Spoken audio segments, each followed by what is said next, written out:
একটি বিশাল সিংহল ধীরে ধীরে বিস্তৃত হচ্ছে, প্রতিদিনই বাড়ছে এর গভীরতা ও পরিধি। চোখের সামনে গ্রাস করছে বিস্তীর্ণ কৃষিভূমি, যেখানে একসময় সবুজ ফসল দুলত, সেখানে এখন ভয় আর অনিশ্চয়তার ছায়া। ইন্দোনেশিয়ার সেন্ট্রাল আসেহ রেজেন্সি এলাকায় মরিচের ফসলের ক্ষেতে দাঁড়িয়ে এক কৃষক। চোখে তার অনিশ্চয়তার ছায়া, তার সমস্ত শ্রম, তার জীবনের মূলধন এক মুহূর্তে বিলীন হয়ে যাচ্ছে চোখের সামনে। আগামী বছরে ফসল কি হবে তা নিয়ে তার মন গভীর চিন্তায়। সরকারের সাহায্যের আশায় একরাশ প্রত্যাশা নিয়ে সে অপেক্ষা করছে।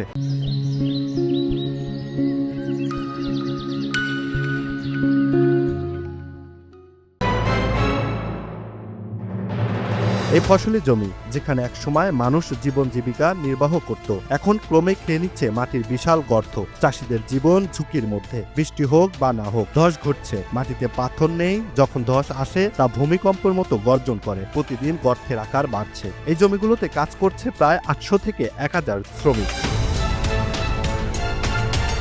ভূতাত্ত্বিকরা বলছেন, নিচের তাপ ও বালু সহজেই পানি শোষণ করে, তাই মাটির ঢাল হঠাৎ ধসে যেতে পারে। 2013 সালের ভূমিকম্পের পর শুরু হয়েছিল এই সমস্যা, কিন্তু 26শে নভেম্বর 2025-এর বন্যার পর মাত্র 2 মাসে এটি 13 বছরের চেয়ে দ্রুত বিস্তৃত হয়েছে। কফি, মরিচ ও অন্যান্য ফসলের ক্ষতির তথ্য ইতিমধ্যেই কেন্দ্রীয় সরকারের কাছে জমা পড়েছে। শীঘ্রই ক্ষতিগ্রস্ত কমিউনিটির জন্য প্রযুক্তিগত নির্দেশনাও আসার কথা।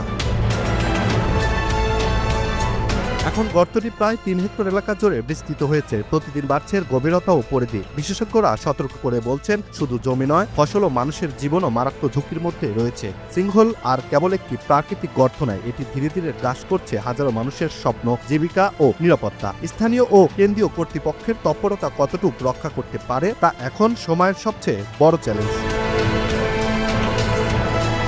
Imran Hussain, NTV online.